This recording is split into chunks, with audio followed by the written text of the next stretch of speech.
Merhaba sevgili izleyenler. Gündem Özel programında Diyalog Medya Grubu Genel Yayın Yönetmeni Sayın Reşat Akar'la birlikte sizlerleyiz. Evet, bugünün konularını aktarayım hızlıca, biraz geciktik. Evet, Kuzey Kıbrıs'ta son bir haftada meydana gelen 71 trafik kazasında 2 kişi hayatını kaybetti, 22 kişi yaralandı. Cuma günü meydana gelen kazada İskele'ye bağlı Ardahan Köyü sakinlerinden 24 yaşındaki genç öğretmen Aylin Kargı hayatını kaybetti. Aynı gece Mutluyaka yakınlarında meydana gelen kazada da 2 çocuk sahibi polis memuru Oytun Çakır hayatını kaybetti. Coşkun Küçük ise ağır yaralandı. Kazaya neden olan Bülent Güner aşırı alkollü olduğu ortaya çıktı. Bu arada Temmuz ayında meydana gelen kazada Mustafa Nergiz'in ölümüne yol açan Yıltan Kulle yargılanmak üzere 45 günlüğüne cezaevine gönderildi. Evet, trafik kazalarında meydana gelen artışlar vatandaşların korkulu rüyası. Bu konuda yapılan söyleşilerimiz var. Onları sizlerle paylaşacağız. Sonrasında yine geçtiğimiz hafta İskele'de 2 yabancı işçi gaz zehirlenmesinden hayatını kaybederken hafta sonunda da Bangladeşli işçi de Balıkesir köyündeki yatı evinde hayatını kaybetti. Yaşanan bu olaylar Kuzey Kıbrıs'ta çalışma koşullarının denetimsizliğini ve adaya gelen işçilerin sürekli sorunlarla karşılaştığını veya sorunlar yarattıklarını ortaya koyuyor. Girne'de hafta sonu meydana gelen yine bir olayda da Bangladeşli 5 işçi bir başka işçiyi tehditle 5.000 euro istediği ortaya çıktı. Polis zanlıları tutukladı. Detaylarını konuşacağız. Son olarak da Kıbrıslı Rumların geçtiğimiz hafta cumartesi akşamı Derinya'da düzenlediği anti-işgal etkinliğine davet ettikleri Gazi Manisa Belediye Başkanı Süleyman Uluçay'ın bazı Rum partilerin tepkisi üzerine etkinliğe katılmadığı bildirildi. Yine ayrıntılarını ele alacağız. Hepsi ve daha fazlasıyla sizlerleyiz. Evet, buyurun Reşat Bey. Evet, herkese hayırlı günler, iyi haftalar dileyerek başlayalım. Ama tabii hafta sonu Cuma günü programdan çıktıktan sonra yaşadığımız üzücü olaylar var. Ölümlü trafik kazalarında ciddi, hepimizi ürküten, korkutan, rahatsız eden artışlar var. Ölüm olmasa da ağır yaralanmaların da aştığı ciddi sorunlar vardı. Mesela ben geçtiğimiz hafta sonu trafik kazasında sakatlanan bir vatandaşımızı gördüm. Çok üzüldüm. Ömür boyu değneklerle yürüyeceğini söyledi bana. Son derece üzücü bir durum. Ve bu kadar konuşuyoruz, bu kadar anlatıyoruz. Polisi bile tehdit eder duruma geldi bu kazalar diyoruz. Fakat hiçbir tedbir yok. Hiç. Ne yollar iyileştiriliyor, ne yollarda görünmez hale gelen trafik levhaları, trafik işaretleri yenileniyor, ne aydınlatma var, ne sürücülere uyarı var, ne de cezalarla ilgili yasalar değiştiriliyor. Şimdi ilk kaza programdan sonra aldığımız bilgiye göre Ardahan Köyü, İskele'ye bağlı Ardahan Köyü sakinlerinden 24 yaşındaki Aylin Kargı'nın hayatını kaybetmesiyle sonuçlanan kazaydı. Burada bu genç öğretmenimiz o kazanın olduğu gece nişan olacaktı. Belki bunun heyecanıyla, belki acele yetişmesi için heyecan yapıp gaza basması ya direksiyon hakimiyetini kaybetmesi sonucunda meydana geldi. Fakat düşünün siz, saat gece 12, biz gazetemizi bağladık ve hadi dedik ilk defa da bir akşam doğrudur erken uyuyalım 2'yi 3'ü bulmadan. 12-15 civarı bana bir mesaj, bir telefon geldi. Dediler ki bir büyük kaza var Mutluyaka yakınlarında ve bir de ölüm var galiba ama tam emin değiliz. Mausa muhabirimizi kaldırdık yataktan, gönderdik olay yerine ve üzücü haberi aldık. Polis memuru Oytun Çakır'ın hayatını kaybettiği kaza. Bir başka polis memuru Coşkun Küçük ise ağır yaralı vaziyette şu anda tedavisi sürüyor. Ona acil şifalar diliyoruz. İnşallah sağlığına kavuşur. Fakat genç yaşta bir polis memuru gördüğünüz gibi 2 tane küçük çocuk sahibi ve o çocuklar artık bir ömür babasız büyüyecek ve bu kaza nasıl oluyor? Esas meselenin ilginç yanı bu. Polis o gece bir ara aracını bırakıp kaçtı diye sürücüyü bulamadığı için ilk bir haberler yayıldı ki kiralık arabaydı, efendim işte yabancı uyrukluydu, Afrikalıydı falan filan. Sonra gerçek durum ortaya çıktı. Bu şahsın Bülent Güner adlı alkolik biri olduğu ortaya çıktı. Aşırı derece 225 promil alkol. Normalin 4 katı. İçti ve gitti vurdu öldürdü. Bu polisler bir yemek sonrasında araçlarına binip hareket ettiklerinde o sırada yoldan geçen ve trafik kurallarına aykırı seyreden birisini durdurmak istediler. İndiler araçtan ve onu durdurmak istediler. Ona uyarmak istediler daha doğrusu. İndikleri zaman bu aşırı alkollü tabii gözü görmüyor bunun artık. İçmiş, yarı uyur vaziyette, beyni donmuş, gidip vuruyor ve bu feci sonuç ortaya çıkıyor. Şimdi bu durumda siz olsanız ne düşünürsünüz? Bu ülkede yani gerçekten artık can güvenliğinin olmadığını anlamak hiç de zor değildir. Yani şart değil birisi sizi silahla öldürsün. Kaldı ki o yönde de adli olaylarda da korkunç patlama var ama geleceğim biraz sonra. Fakat yola çıktınız, ya hakkınız yok mu mesela Lefkoşa'dan Karpaz'a gideyim, bir Karpaz'ı göreyim. Ya bir İskele'ye gideyim, yeni yapılanma var orada. Kuzey Kıbrıs'ın parlayan yıldızı diyorlar. Bir gidelim görelim neler yapılıyor orada. Korkuyor insanlar, korkuyoruz. Ben de korkuyorum şahsen. Korkuyorum. Bu nasıl bir ülke olduk böyle? Yani yola çıkmaktan korkar duruma getirdiler bizi. Neden? Çünkü caydırıcı ceza yok. Caydırıcı ceza yok. Yeterli kontrol yok. Polis sayısı sınırlı. Polisin elemana ihtiyacı var. Almıyorlar inatla. Almıyorlar.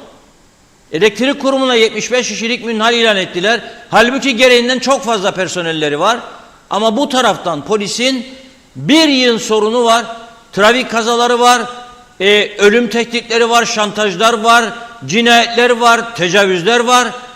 Fakat polis koruma görevi var. Makam sahiplerimizi koruyacaklar olmaya da birileri bir şey yapar. Kötü bir şey daha. Kuzey Kıbrıs lidersiz, şursuz, bunsuz kalır. Başsız kalır, zavallı bir duruma düşer. Yani onun için her yerde polisi kullanıyorlar. Ama bu şekilde de olmayacak bu iş. Neyse bunu şimdi iyi ki serbest bırakmadı mahkeme. Yani kendisini tutukladı. Galiba işte 4 gün daha şimdi bugün tutukluluğunu uzatmış mahkeme. Ondan sonra inşallah kefaletine serbest bırakılmaz. Çünkü kefaletine serbest bırakılacak bir suç işlemedi.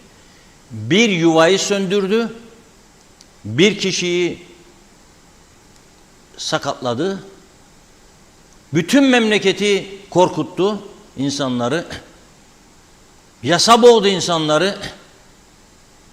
Sen gidip iç, herkesin de hakkı vardır içmeye ama limit vardır. O limiti aşıyorsan meyhanede ödediğin gibi parayı taksiye de vereceksin, taksiyle gideceksin. Veya o zıkkımı içmeyeceksin o kadar. 225 promil ne demek ya? Da direksiyon başında. Ve dikkatsiz ve süratli. Şimdi benzeri bir olay Temmuz ayında oldu.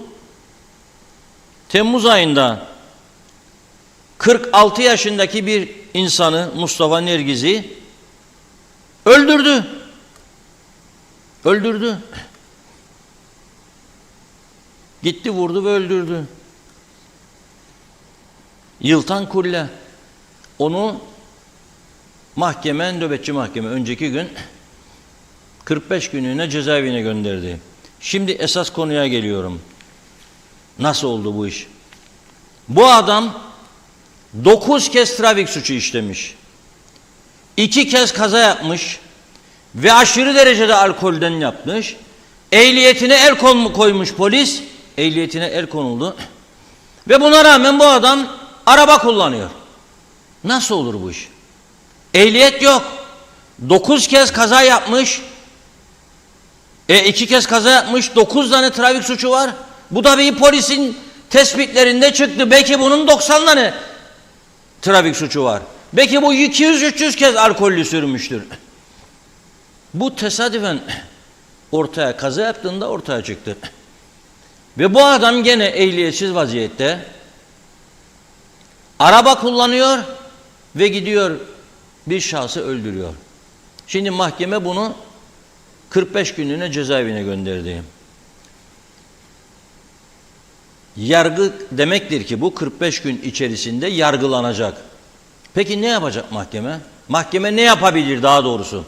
Yargıçlar nasıl karar verir? Önlerindeki yasaya bakarlar. Ne öngörür yasa ölümlü trafik kazasında? En fazla 7 yıl hapislik öngörüyor. Yani yargıcın gönlü razı olmasa da buna 7 yıldan fazla veremez. Ama bu taraftan savunma avukatı gelir.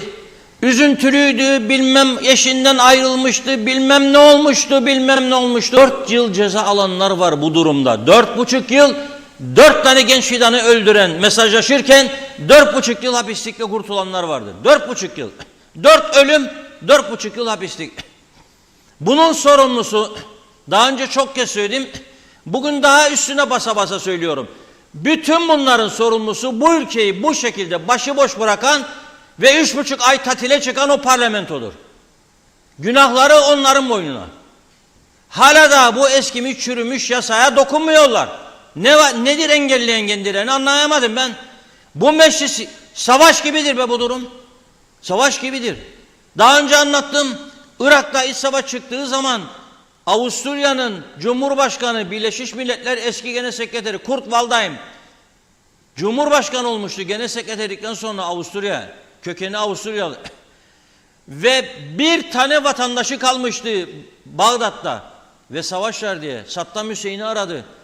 Onu dedi gelip almak isterim dedi. Bindi uçağa, Cumhurbaşkanı gitti Bağdat'a, Viyana'dan. Aldı kendi vatandaşını geri götürdü. Yani bir insanın ne kadar önemli olduğunu anlatmaya çalışıyorum burada. Ne kadar? Tabii burası Avusturya değil. Burada Avusturya kültürü yoktur. Burası ne kültür olduğunu biz de bilmiyoruz artık. Karman çorman bir yer oldu burası. Ne kültürüdür? Ne Kıbrıs Türk'ü? Kıbrıs Türk'ünde sadece şu var şimdi. Birbirinden intikam alma kültürü. Bir yığın sahte Don Kişotlar üremeye başladı memlekette. Onu yaparım, bunu yaparım, gösteririm, ederim. Bunun dışında bu olayları görmüyor kimse. Bu olayları kimse görmüyor veya görmezden geliyorlar, umursamıyorlar. Sürmeyeydi, gitmeyeydi, yapma. Nasıl? Polis görev yapmaya çıkar, öldürülüyor be. Çünkü caydırıcı da yok bir. 2, anormal derecede kiralık araba var bu ülkede. 3, polis sıkı denetim yapamıyor, elemanı yok. 4, ehliyet çok ucuzladı bu ülkede. Herkese ehliyet veriliyor. 5, adamı suçüstü yakalıyorsun aşırı alkollü vaziyette 2 kez kaza yapan ve sen onu cezaevine göndermiyorsun. Çünkü cezaevi full up olmuş. Yenisi de. O zaman başka çare üreteceksin. Trafik mahkemelerini kuracaksın. Yakaladın kendisini, kanıtladın bunu, tespit ettin, ölçtün alkol derecesinde ve bu uyuşturucu testinin de bir an önce başlaması lazım. Başlamazsa bu konu üstünde her gün durmaya devam edeceğiz biz burada. Ya alacaklar bu cihazları, başlayacaklar ya bizi bela çekecekler başlarına. Hiç başka kurtuluşlar yoktur. Açık ve net söylüyorum. Tespit ediyorsan bunu, İngiltere başta olmak üzere birçok Avrupa ülkesinde olduğu gibi sabah uyandığında, kendine geldiğinde kulağını da koparırcasına çekerek, sündürerek götüreceksin yargıcın karşısına. O an kararını verecek. Çürür hapishanede böyle bir adam İngiltere'de. Çürür. Çürütürler onu. Sağ çıkmaz artık oradan. Ne münasebet ya, sen içip içip keyif yapacaksın diye benim hayatımı sonlandıracaksın. Her insanın hayatı değerlidir. Fakir de olsa değerlidir, zengin de olsa değerlidir. Çirkin de olsa değerlidir, güzel olsa da değerlidir. Hiç kimsenin hayatını Allah'tan başka kimse sonlandıramaz. Ne münasebet ya, bu ülke hepimizin korkulu rüyası oldu. Ve 7 yıl ceza orada duruyor. Şimdi bunu gönderdi, 45 gün sonra yargıcın karşısına çıkacak savunma avukatı tabii. Bir yıl şeyler söyleyecek, yargıç bakacak öyle böyle. Hadi verecek 5 yıl, hadi 5,5 yıl. Vicdanınız rahat edecek mi? İnsanların vicdanı rahat edecek mi? Bu ailelerin acısını dindirecek mi bu? Sorarım size. Yok. Ya öyle bir korkum var, artık insanlar polis olmak da istemeyecek. İstediğiniz kadar artırın maaşları. Nasıl? Can güvenliği kalmadı polislerin. Uyuşturucu suçundan tutuklar, silah çeker, içi mermi dolu. Başka suçtan yakalar, uyuşturucu ve benzeri şiddet. Polisin üstüne saldırır, polisi yere düşürür, dayak atar. Eski Kıbrıs değildir burası. Burası Avrupa değildir. Burası Afrika'dan daha beter. Ne olduğu belirsiz bir ülke durumuna geldi. Ve biz turizm yapacakmışık ve giderler bir de hangi yüzünden Türkiye'de konferans edilir şu, bir yatırım isterik memleketimizi, yatırımcılar geçsin falan. Gelenleri dövüyorsunuz her gün. Ve dönmeye kalkanları da durdurmuyorsunuz. Don Kişotlar yarattınız bu ülkede siz. Yazıklar olsun size. Bedava ganimete alıştırdığınız Don Kişotlar yarattınız. Onu da alırım, bunu da alırım, vururum. Kimsin mesela, onu da alacağım, bunu da alacağım. Hangi medeni ülkede vardır bunlar? Güneyde mi vardır? İşte al sana sonuç. Bizde dedi geçen hafta %36'dadır doluluklar dediği Seyahat Acenteri Birliği Başkanı ve Mehmet Kral Bey. Bugün Rum basında var. Güneyde Ağustos'ta %90'a çıkmış otellerde doluluk. Utanmamız lazım ama hangi surat var ki utanacak biz bundan ya? Hangi surat? Ve giderler Türkiye'ye konferans vermeye, 3-4 gece bol yeme içme falan, orada da korumalar tabii. Onlar tabii Cumhurbaşkanı falan dedikleri zaman ya bakan bakmayan çok özel önlemler alırlar. Çünkü Türkiye'de öyledir ya, önde 10 tane motosikletli gidecek. Saydım ben buraya geldiğinde Numan Kurtulmuş Bey 10 tane motosikletli gidiyordu önde. Arkadan 1-2 tane koruma arabası, onun arkasından onun aracı, onun arkasından da bir 5 tane, 6 tane, 7 tane koruma araçları gidiyor. Bizimkileri de alıştılar. Dur bakalım ya, sen kendine gel. 300-400 bin nüfuslu bir ülkede tanınmışlığın yok. Normalde bir muhtar gibi göreviniz var bu ülkede. Nedir bu? Gösteriş. Ama bu taraftan siz yolları, sokakları denetleyecek polis almıyorsunuz. Para yoktur gerekçesiyle. Bu nasıl olur ya? Bu nasıl bir adalet? Ve mecliste tatile devam. O yasa orada durduğu sürece bu tatil size hak değildir kardeşim. Daha bunun gibi çok acil değişmesi gereken yasalar var. O 7 yıl yasası orada durduğu sürece size bu tatil hak değildir. Yani tersini de siz kendi kendinize düşünün. Ben söylemek istemedim. Ne demek istediğimi siz çok iyi anlıyorsunuz. Hak değildir dediğimde ne olduğunu tersinin düşünün. Bu kadar kaza, bu kadar ölüm, hayat, can kaybı ve siz orada 3,5 ay tatilde yan gel yat Osman. Bak ama sen 3,5 ay. Ve yasa da orada duruyor. Eskimiş çürümüş yasa. Bu yasayı değiştirmek boynumuzun borcudur. Bir an önce 50 milletvekilinin 50'sinin de oy vereceği bir değişikliğe gitmek lazım ve bunu günlerce, haftalarca duyurmak lazım. 2. Bu kiralık araba meselesi gözden geçirilmelidir. Yüzlerce fazla araba vardır bu ülkede. Araba kiralarken şartlar getirilmelidir. Çıktın geldin Mausa Limanı'ndan ya çıktın geldin Ercan Havaalanı'ndan. Alamaz arabayı gitsin orada. Yolun trafiği de bilmez. Hele sağ şeride alışmış bir adam, bu ülkede sen ona derhal araba veremezsin, gidip öldürsün insanları. Efendim sen Londra'ya gittin ya kiralamaz mı? Kiralarım ama 1001 şartı vardır. Taahhütname imzalayacaksın ayrıca. Alkollü sürdün, kaza yaptın. Bu kadar cezası vardır diye bunun. Ve yasaya koyacaksınız bunu da. Yoktur öyle ya ama artık. Yapanın yanında kalır, ne yapalım edelim Allah'a şükür. Kaç tane ehliyet müfettişi yargılandı? 2 tanesi hapistedir, 2 tane 3 tane daha bekliyor yıllardır. Netice yok.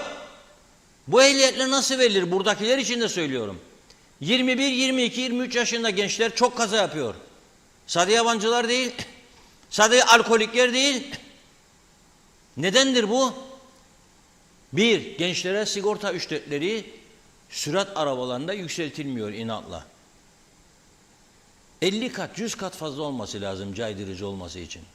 Yani ben bugün bir 20 beygir süratinde bir araba alırsam, 16'nın üstü değilim, benim sigorta ücretim 20.000 TL ise senede, onların 200.000 olması lazım.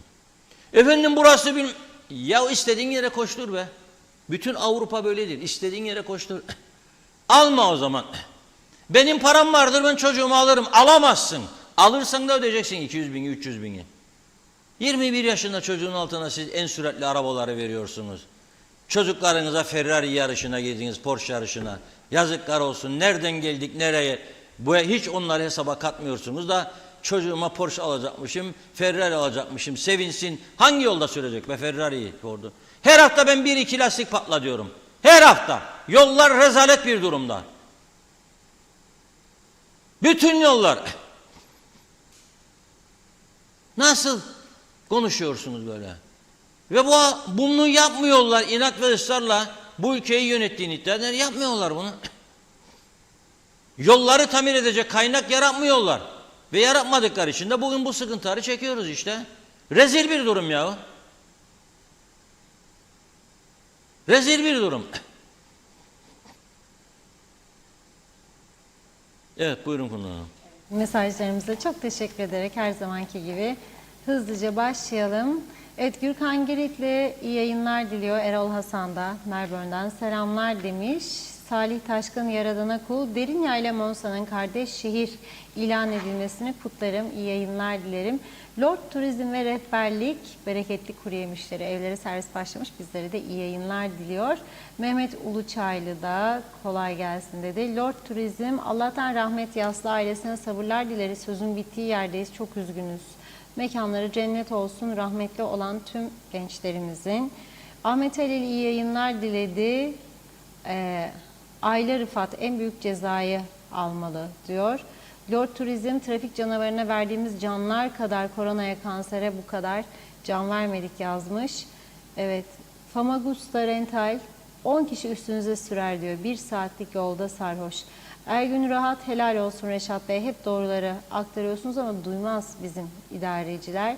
Hasan Nihat Erduran, o kazada itham 15 yıl olmalı. Alkol var işin içinde çünkü. Komutanlık, Polis Genel Müdürlüğü meclise baskı yapmalı bu konuda demiş. Mehmet Uluçaylı, gece değil yollarda arabayla yaya bile yürüyemem diyor. Ortalık yabancılarla doldu taştı. Celal Harun, trafikte güvenlik denetim eğitim, trafikte kaybettiğimiz canlarımız toplumsal acımızdır. Bu acı ne bir günde ne 1000 günde unutulmaz. Ölüm ve kalıcı sakatlıkların yarattığı tahribatsa nesilden nesile geçecek kadar fazla ve derin. Trafik sistemine güvenli yaklaşım, vizyon sıfır. Trafikte ölüm, ciddi yaralanmaların önlenebilir oldukları gerçeğinden hareket eder ve uzmanlar tarafından tasarlanmış, başarılı uygulamaları içeren bilimsel temellere dayanan trafik güvenliği sisteminin oluşturulmasıyla ciddi kayıpları sıfıra indirmeyi amaçlar. Eğitim, denetim, mühendislik, acil hizmetler, açığa çıkarma, değerlendirme, teşvikten oluşan trafik güvenliği sistemi eksiksiz uygulanacak. Çok uzun bir mesaj Celal Bey. Özetle trafikte hayatını kaybedenlerin aileleri, yakınları yalnız değildir demiş. Trafikte hayatını kaybetmiş kişilerin aileleri, yakınlarına travmayı atlatmaları için bu süreçte her türlü psikolojik ve sosyal destek verilecek dedi. Böyle biraz kısaltmak zorunda kaldım, kusuruma bakmayın lütfen. Hüseyin Boşnak, 74'ten önce her 4-5 senede bir ölümlü kaza oluyordu. Şimdi neler oluyor kimsenin umurunda değil. Hiç savaşa lüzum yok, çarpışmalara bu kadar şehit vermedik, yazık. Erdal Yarkın iyi yayınlar diledi. Gürkan Girit'le alkollü olup da öldürmesi ömür boyu ceza gerektirir. Evet, Lord Turizm Rehberlik'te bir plakayı da paylaşmış. Motor sürücüsü Lefke virajında neredeyse 200 km hızla girdi. Zincirleme kazaya sebebiyet veriyordu. Çok şükür kaza son anda önlendi. İniş ve virajda bu kadar süratsiz sürmeye ne gerek var demiş. Gürkan Giritli, meclisin 3,5 ay tatilde olması kabul edilebilir. Yazıklar olsun diyor. Kemal Osman Ceyhanlı, trafikte alkolsüz sürücü yok gibi, neler oluyor anlaşılır gibi değil. Trafiğe çıkmaya korkar olduk demiş. Mehmet Uluçaylı, dün sabah Long Beach'te kapı önünde 5.30 gibi çiçekleri sularken bir baktım ana yolda sallanarak birisi gider.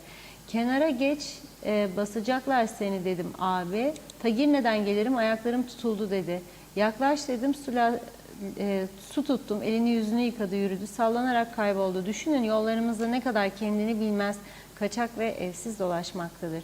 Hasan Yalınca, Kıbrıs kültürü mü kaldı? Geldiler ve nüfusu değiştirdikleri gibi kültürü de değiştirdiler. Asimilasyon ve demografik yapının değişmesinin sonuçlarıdır bu yaşananlar. Zehra Sencer, Karpaz'dan sevgilerimle süpersiniz demiş. Teşekkür ediyoruz. Hüseyin Boşnak, İngiltere'de içkili birini öldürürseniz cinayet sayılır. Hayatınız bitti demektir. Lord Turizm, uyuşturucu ve alkol içenler poliste o an test edilmeli. Gece yakalanıp gündüz test yapmak içkinin test olayını düşürür diyor. Ulus Barani, trafikte kazaların az dahi önlenebilmesi için KKTC'de okumak için gelen öğrencilere yasa değişikliği yapılarak araç kiralanması yasaklanmalıdır. Mehmet Uluçaylı, bugün Mausa'dan iskeleye dönerken bir baktım önümde kiralık plakalı kamyonet iş aracı. Artık iş araçları da mı kiralık durumda?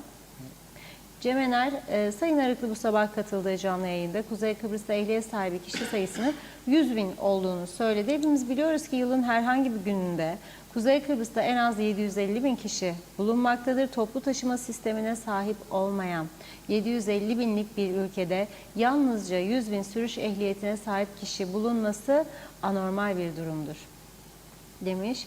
Lord Turizm, birçok polis memuru öğretmenliğe yatay geçiş yaptı, meslek değiştirdiler diyor. Bangladeşliler de mafyacılık oynarlar demiş. Gülsün Karataş, iyi yayınlar Reşat Bey. Alper Alegüllü, her zaman doğru kanal, doğru adres diyor. İnşallah bu meclis 7 yıl cezayı caydırıcı hale getirir de bir iş yapmış olurlar. Çağatay Dönler, bildiğim tek şey bu insanların kültürünün İğrenç, hastalıklı diyor, toksik oluşudur. Celal Harun, trafikte sorunların çözümü için eğitim, denetim ve mühendislik olmalı. Ülkemizde bunlara yeterince değer verilmediği görüyor. Trafikte güvensizlik ortamı artıyor. Trafikteki sorunların çözümü için 3E adı verilen eğitim, denetim dayalı bir trafik sistemi oluşturulması önemlidir demiş. Mehmet Uluçaylı, ülkede yatırımcılar artık Rus, İran, İsrail'den yabancı yaptıkları apartman, villalar yine yabancılar satın alıyor. Ülke artık yabancıların eline barış içinde hükümet eliyle veriliyor demiş. Evet, Çağatay Donlar, tip görünüş olarak kimse çirkin değildir ama birçok insanın kalbi çirkindir dedi.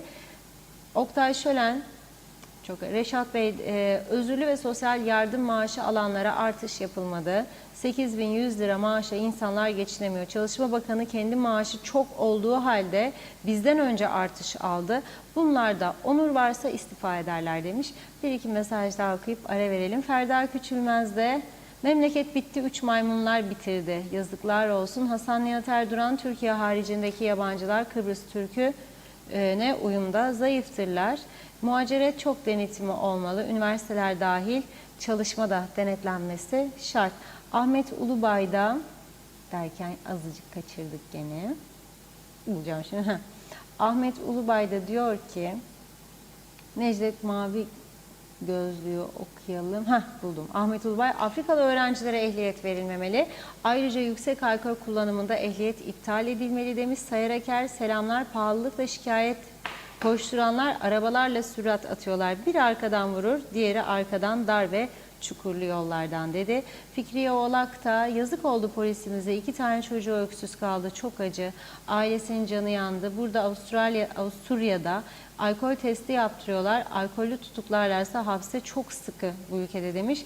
Necdet Mavi Gözlü de, kısacası memleketin çivisi çıktı, adam olmaz artık, memleketi sorgusuz sualsiz insanlarla doldurulurlarsa daha çok çekeceğimiz var her yönden. Hala daha hükümetiz diye geçinen sorumsuz insanlar çıkıp bu yabancı insanların durumunu ne olacak bu memlekette hiç konuşmuyorlar.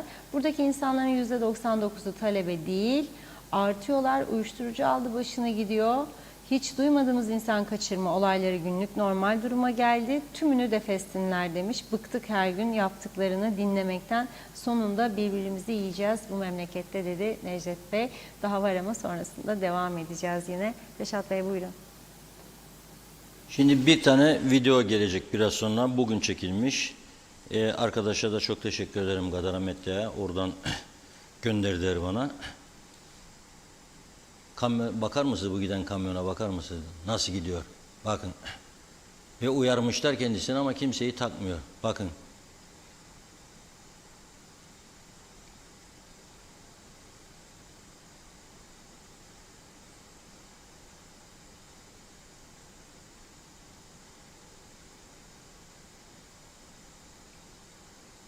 Bakın solluyor. Sonrası bu şimdi makas derlermiş buna. Lefkoşa Girne yolunda ben her akşam 4-5 tane makas yapan görüyorum. Tabakhaneye yetişmek isteyen çok vardır. Basıp basıp gidiyor. Basıp 1 kilometre geriden Kudret Özersay da paylaşmıştı bunu. Tip yapmaya başlıyor. Çekil yolumdan geliyorum. Bakıyorsunuz kilometreye siz 130 gidiyorsunuz. Demek ki bu 160, 170, 180. Yol yok başka yani Lefkoşa Girne, Lefkoşa Mausa yolu. Yani o yollarda sınır tahdidi var. Yollar yol değil. Mesela Lefkoşa Mausa'da orta refüjler de koruyucu bariyer yoktur çoğu yerde. 2 kilometre varsa 5 kilometre, 6 kilometre de yoktur. Yollar çok kötü. Yolların bakın ortasında çizgi kaldı mı? İkiye ayrılmış yol var mı çizgi? Yoktur. Yol kenarlarında fosfor var mı? Yoktur. Çıkın üstüne vurun öldürün ölün diyor. Size düzen. Düzen bu. Şimdi bugün Mausa'daki kontrollerde Ergün Yağat arkadaşımız gönderdi. Teşekkür ederim kendisine. Önce bir van araç. Polis denetimi oldu bugün. O bir van araç var. Onu getirsin arkadaşlar. Bak görüyorsun bu van aracı. GB 879 plakalı. 2006'dan beri 17 yıldır hiçbir kaydı yokmuş bu aracın. Polis bugün denetim yaptı da çıkardı ortaya. 17 yıldır ruhsat yok, muayene yok, sigorta yok. Bu arabayla iş yapıyor adamlar. Burası demek ki yani bakın şimdi bana deseler ki 20-25 milyonluk İstanbul olabilir kaçabilir ya derim. Ama burası Kıbrıs bir avuç yer ya. Nasıl yaparlar bunu? Ve bizimkiler de paraya ihtiyacı var. Ama bunları görmüyorlar. Alıp araç kayıt dairesinin elinden listeyi, kaydını yenilemeyenleri bulup polisle bir ortak toplantı yapıp bunların peşine düşme gibi bir heyecan yok maalesef. Sonuç bu. Hem devlet kaybediyor hem de insanlar büyük bir risk altında yola çıkıyor. Bunun tekerlekleri bakalım nasıldır, frenleri nasıldır, kim bilir. Araç muayeneden geçmemiş hiç. 2006'dan beri şaka etmiyorum, çocuk meselesi değil, polisten aldığı bilgidir. Polisleri de kutluyorum. Bu arada kutluyorum. İndirmişler araçtan, aracı karakola. Bir tane lüks araba geliyor şimdi, Mercedes. O da bugünkü denetimlerde. Parayı bulup bu arabayı satın almak için parayı buluyor ama 2 yıldır ruhsat yokmuş. Seyri sefer ruhsatı yok. Bunun gibi yüzlerce binlerce araç var yollarda.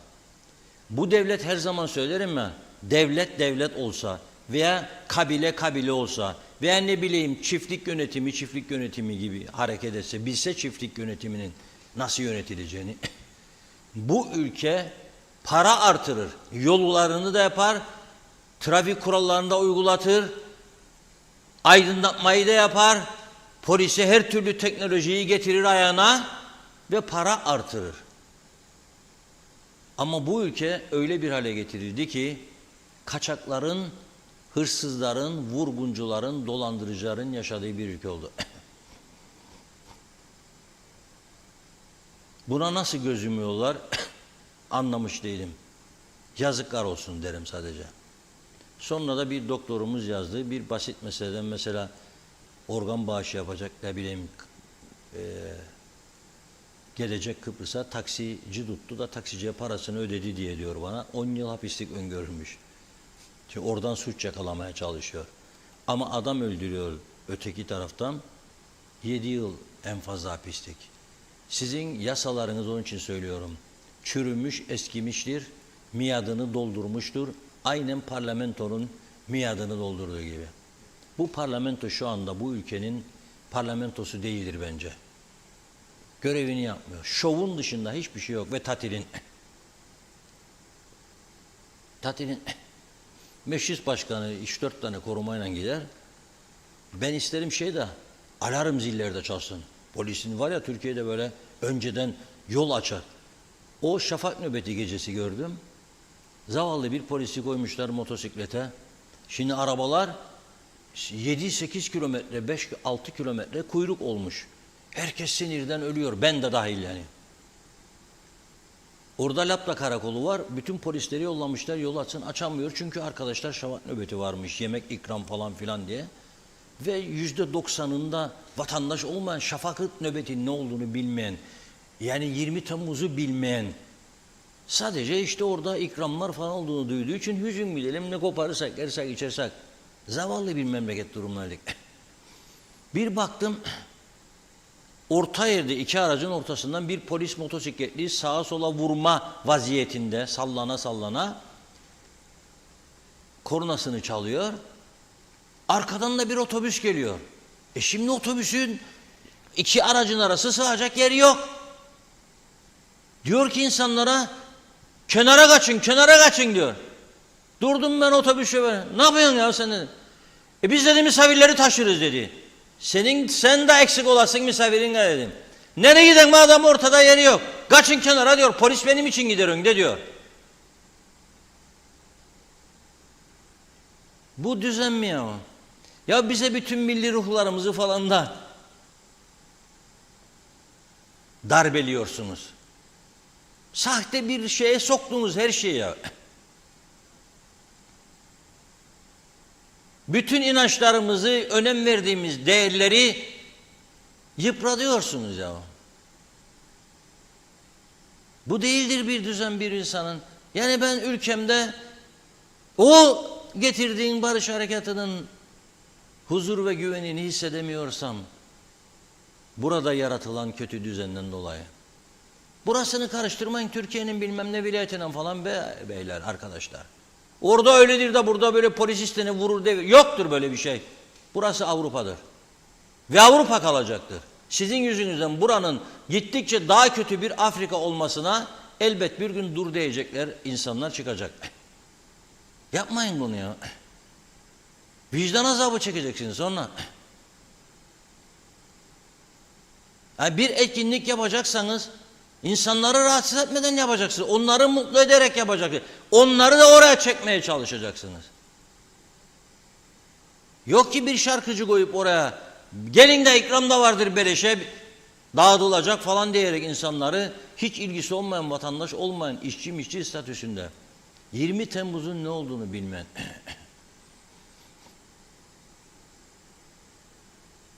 ve bu ülke işte bu durumda iddia ediyorum ki kaçak araçların peşine düşsünler. Bir, iki, bu caydırıcı cezalara getirsinler ve yüksek sigorta bedellerini gençler için, eli doymamışlar için, sürat arabalar için. Bakın bu ülke büyük bir tehlikeyi atlatır. Çok daha iyi durmaydı. Eğer alkollü vaziyette araç kullanıyorsa ve ölümlü trafik kazasına yol açıyorsa müebbeti boylayacak. Bakın o zaman nasıldır bu iş? Ve bütün meyhanelere, bütün barlara, klaplara, o Avrupa ülkelerinde olduğu gibi ben İngiltere'de publarda çok görürdüm. Şöyle bir slogan vardır. Publarda masaların üzerinde görürdüm. Do not drink and drive. İçip de sürmeyin diye. Şimdi PUBG bizde ya adam içmezse de ben ne yapayım, ne yapmaya geldi buraya, bırak içsin ya. 30 senedir içerim, kaza yapmadım. Sen yapmadın ama 21-22 yaşında direksiyona doymamış arkadaşlar yapıyor. PUBG'da istemez mi fazla bira satsın? Ama yasa gereğidir. Oraya koymak zorundalar o uyarıyı. Do not drink and drive. İçip de sürmeyin diyor. Biz ne yapıyoruz? Hani tedbir? Hiçbir şey yok ya. Yollarda tabelalar trafik gazına vurup kırıp deviriyor. Var mesela Alsancak yolunda var bir tane, şimdi görürüm gene. Kırıldığı devrildiği yerde otların arasında kalıyor. Bitti iş. Kim düzelecek bunu? Kimse. Kuru otlar yaz geldi bitiyor. Orta refüjlerde ağaç olmuş kuru otlar. Hiç kimsenin umurunda değil. Ne biz yeşillik mi istedik ya, temizlesinler, temiz çevre mi görecek yani? Hak ediyor muyuz bunu yani? Bırak bak işte ben bunları ne güzel işte şafak nöbeti de yaparım, bunları her şeyi yaparım. 2 eşit egemen falan da vururum masaya yumruğumu. Rum'u hizaya getiririm. O zaman katlanacaksın sen de bu hayata. Bu bizim yağcı takımı maalesef. Çok kötülük yapıyor ya bu ülke. Bu böyle olmaz, böyle bir hayat olmaz. Böyle bir düzen olmaz. Yazık, günahtır ya. Çok üzgünüm. Bir de tehlikeli durumlardan biri, geçtiğimiz hafta biliyorsunuz İskele'de 2 tane yabancı uyruklu, Pakistanlı galiba, soktular kendilerini kuyuya, birikmiş gaz var orada. Zehirlendiler, öldüler. Hafta sonu bir olay da, feci olay da yaşandı. Balıkesir köyü, Ercan Havaalanı yakınlarında. Sözde yatı evi varmış orada, fotoğraflarını gördüm ben. Rezil bir durum. Nasıl yatıyorlar o yatı evlerinde?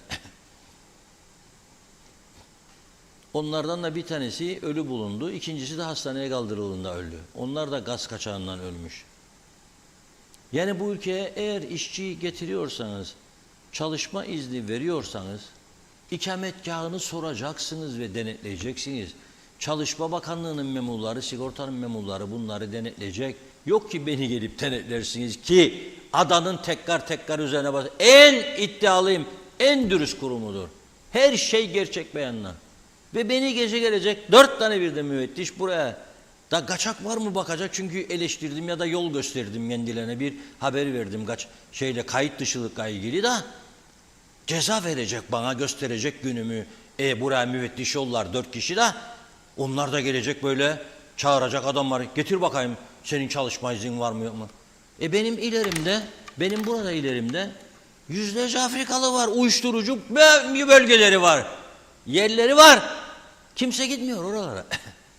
Korkuyorsunuz orada. Çünkü onlar eleştirmiyor sizi. Onlar bir şey yazmıyor, söylemiyor diye. Onlardan oy yok moy yok diye. Bana geçer senin boyun, beni sektireceksin de korkutacaksın beni sadece, vatandaş diye. Bu nedir bu? Bu siyasetin içine düştüğü rezil durumdur. Bu durum, bu ülkenin siyasetinin yerlerde süründüğünün resmidir. Bu durum bu ülkenin yönetilmediğinin, doğru dürüst yönetilmediğinin resmidir. Yalandan dolandan bir düzenin göstergesidir bu durum. Daima güçlüden yana olan bir düzenin sonucudur. Düşenin yanında olmayan, hasta olanı görmezden gelen, onun ilacına tedavisine yardımcı olmak gerekirken tam tersi yolunu değiştirenlerin yarattığı bir düzendir burası. Onun için dikkat edin sağlığınıza, her şeyinize. Hiçbir zaman hasta olmamaya bakınız. Her şeyi kontrollü yaşayın. En yakın bildiklerinizden öldürücü darbe yersiniz. Yaptıklarını, yaşadıklarını inkar eden bin bir hillebaz doludur artık bu ülkede. Herkese temkinli davran, eşit mesafe koyacaksınız. Güvenmeyeceksiniz. Bu öyle oldu. Bu ülke. çıkar ve menfaat her şeyin üstündedir. Rezil bir durum. Ben iğrenmeye başladım artık.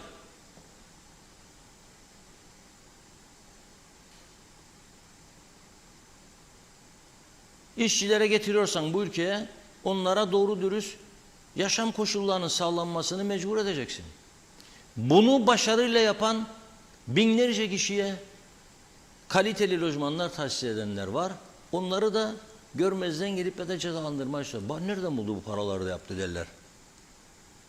Vuralım kendine. Çalalım. Bu kültür bu oldu. Rezil bir kültür. Ve inşallah, çünkü biz azaldık artık. Çok azaldık. Ve inşallah bir gün birileri, her zaman söylediğimi tekrar ediyorum, ya güneyden ya kuzeyden birkaç balyozla düzeltecek bizi. Düzeltecek. Geçecek bu düzen. Ver bana 2 arsada 3 arsada satayım da 300-400 bin isterin de Allah kerim hiç işlemeden yan gellat Osman 300 bin isterin. Ne demektir 300 bin isterin bilirsiniz ama ne demektir? Rum'un bıraktığı tarlayı satarak arsayı 300 bin isterin bir tanesinden. 500 bin, 1 milyon. Olacak şey değil ama oluyor. Gerçekten olacak şey değil ama oluyor. Bakın gene başka bir işçiler arasında sorun. Sen getiriyorsun buraya fakir ülkeden ve kontrolünü de yapmıyorsun bana yaptığın gibi, bana yaptığın, gönderdiğin gibi. Dişin kesmez onlara. Çünkü ne gerek vardı ben Bengal işine uğraşayım. Ya da patronu falan filan meselesi. Bunlar işsiz kaldığı zaman nereye başvurmaya başladı bilir misiniz? Bu da hafta sonu çıktı ortaya. 5 tanesi bir oluyor, gidiyor bir başka Bangladeşli'ye. Bağlıyorlar iple elini, ayağını, ağzını falan. Dövüyorlar da bir güzel. Ölüm tehdidi.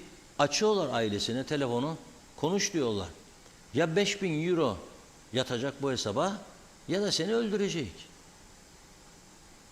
Ama neresi burası? 5.000 euro ya da seni öldürecek.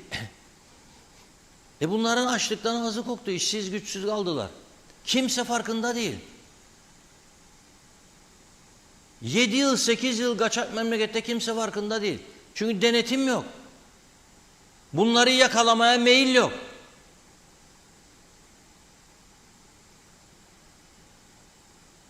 Arkadaş, savaş durumu değildir. Askerden yardım isteyeceksiniz. Alacaksınız 3.000 5.000 de asker.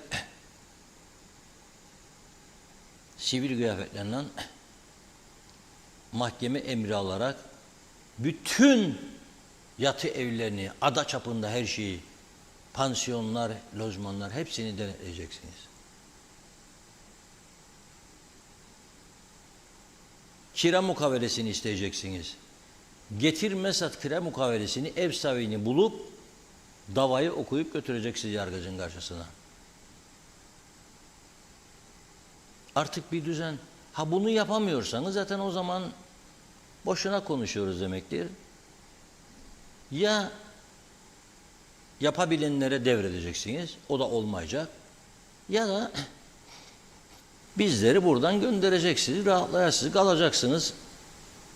Kendi yarattığınız çirkef tarlasının içinde yoğrulasınız. Başka bir şey yok yani. Ben ancak bunu söyleyebilirim. Buyurun Funda Hanım. Hemen mesajlara geçelim. Sayar Aker, İngiliz sömürgesinden kurtulduk diyor, Arap sömürgesine teslim olduk demiş.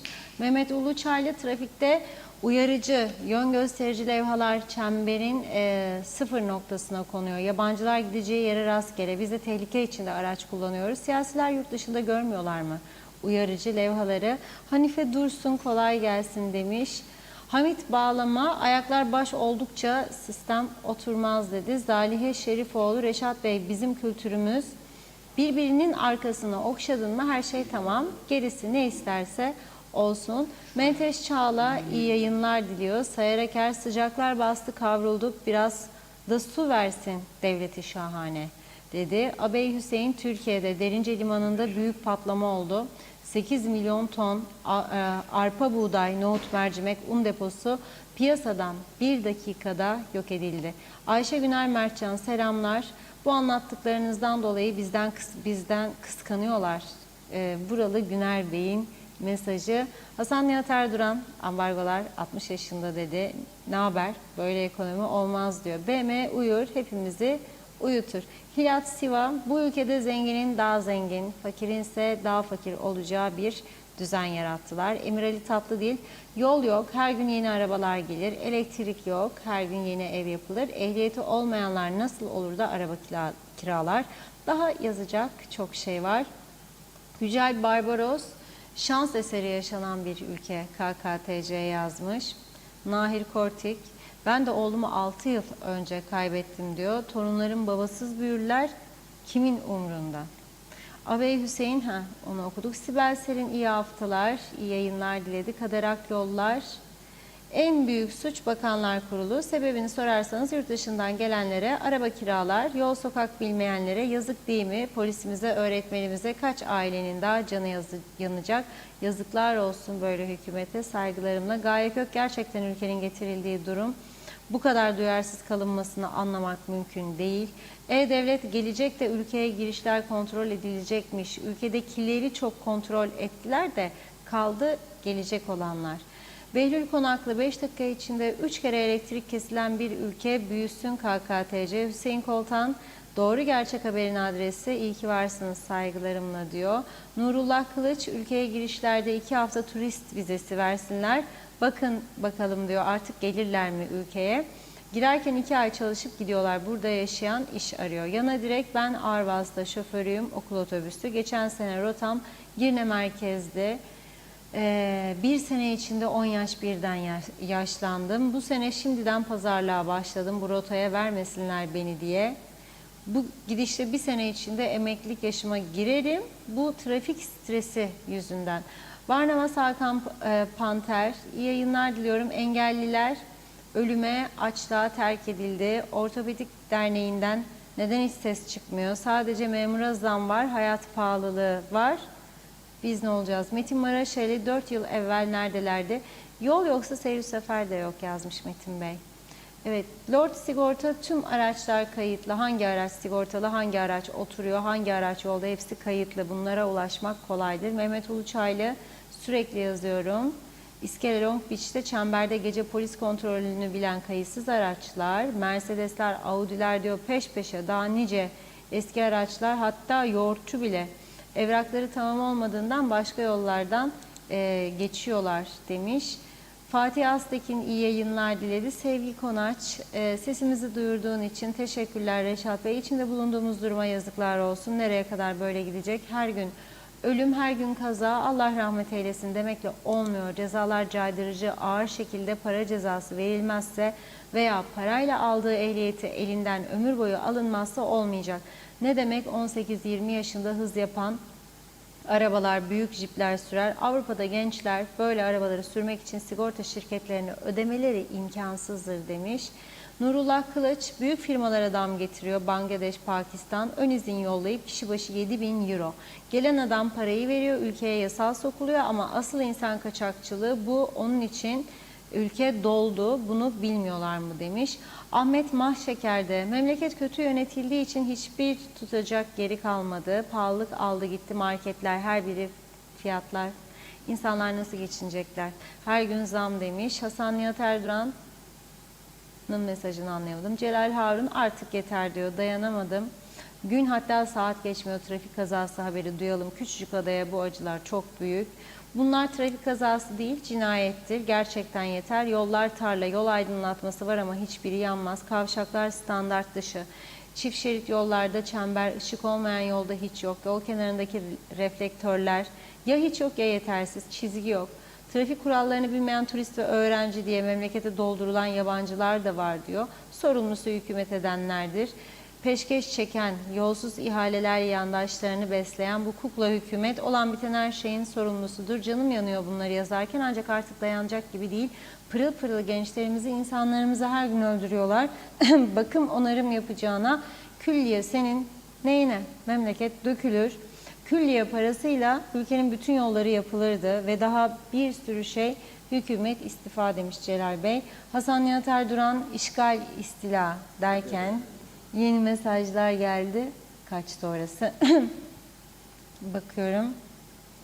Evet, Yunus Gildir iyi yayınlar diledi.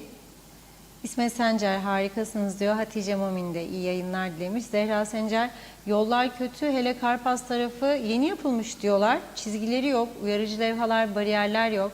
Şimdi tekrardan kırıp döküyorlar. Çember yapılacakmış. Evet. O gün Zeybekoğlu Sağlık Bakanlığı'na hasta bakıcılığı ile ilgili yapmış olduğu yasa çalışmasından dolayı kutluyoruz yazmış. Genel Öztürk, alkol alıp araç kullanana 2 yıl hapis, sadece trafik suçlarından ayrı bir mahkeme kurulacak. KODES'e, sonra mahkemeye diyor, cezası kesilip hapse. Sonra 8 defa düşünecek bir daha. İçki içip araba kullanayım mı diye. Evet. Bir mesaj daha okuyup ara verelim.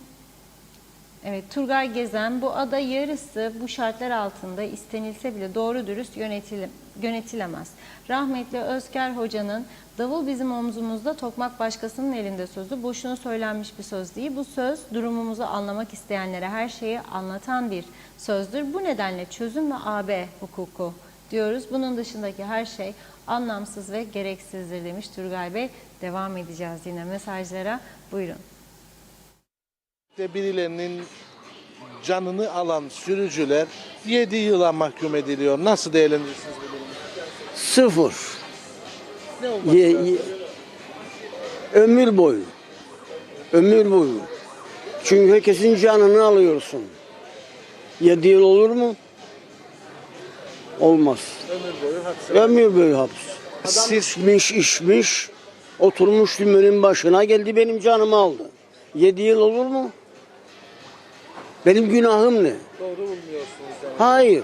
Gençlere sesleniyorum ben. Lütfen arabaları makas yapmadan sürsünler. Çok dikkatli. Geçen gece Lefkoşa'dan geliyorum. 3-4 kere böyle makas yaparak genç bir çocuk geçti. Altında 0 Mercedes. Yani hem kendine hem başkasına zarar verecek. Onun için trafik kaidelerine, trafik kurallarına hepsi bütün vatandaşların uyması lazım. Çözümü bunun 7 yıla değil, 17 yıla değil. Can gitmiş. Yani o can artık gitmiş. Yani geri getiremeyiz. Bizim bundan sonraki önlemler bizim için önemli olan. Yollarımızda ışık yok. Alkol denetimi disko çıkışlarında yapılıyor mesela. Diskolar her gece dolup taşıyor. Bak bunu özellikle yayınlayın ya. Diskolar her gece dolup taşıyor. Disko çıkışlarında alkol kontrolü yapılıyor mu? Yapılmıyor. Çok tuhaf bir şey bu.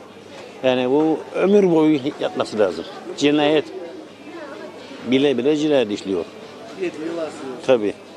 Nasıl değerlendirirsiniz bu durumu? Böyle şey, çünkü cezalar çok düşük olduğu için ve çoğu kişiler zaten trafikte telefonla. İnanılmaz ben bütün gün trafikteyim zaten. Yani trafikte iş yaparım, daire, bankalar giderim bütün gün. Ve kimi görsem mesaj yazarlar, bayanlar, erkekler, ışıklarda, her yerde. Yani bundan ben şikayetçiyim ama polislerimiz de yetersizdir. Polislerimiz çok azdır. Lazım daha fazla olsun. Her yerde denetleme olsun. Her köşe başında. Özellikle sivil polislerin, yani trafikteki sivil polis olması lazım ki sivil araçla dolaşması lazım ki hataları görsün. Ehliyeti alınmış ama hala trafikte olup birinin ölümüne neden olan bir sürücüye 7 yıl hapis cezası verildi. Maskaralık. Nasıl değerlendirirsiniz? Ya olmaz böyle şey ya. Ne demek ya? Ya adam alkollü bile yakalanır da alır kendini ehliyetini alır. 5 yıl 6 yılda ehliyet sahibi bile olamaz. Yok ölümlü kazaya sebebiyet verecek ve 6-7 yılda dışarı çıkacak. Onun da yarısı bağışlanacak. Yani olmaz. Doğru bulmuyorsunuz. Hayır doğru bulmam. Yani bunlar çok caydırıcı olması lazım. Tabii nedir?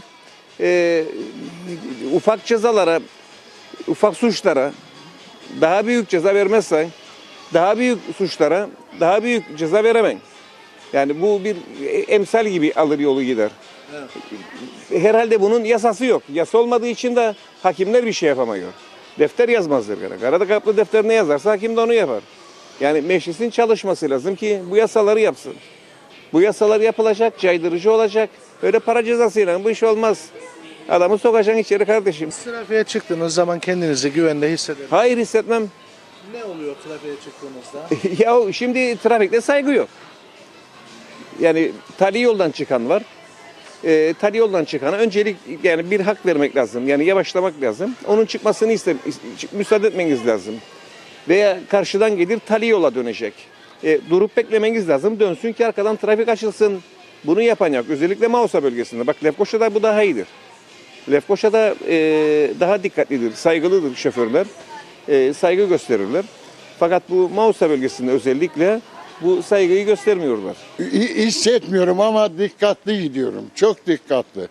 Yani Başkası gibi sırtına çıkıyor. evet, dikkatli gidiyorum ve gideceğim yola da 100 kilometre ise hız limiti, ben 60-70 ile gidiyorum, 80 ile gidiyorum en fazla. Ha, bunlara dikkat etsinler. Bilhassa gençlere söylüyorum.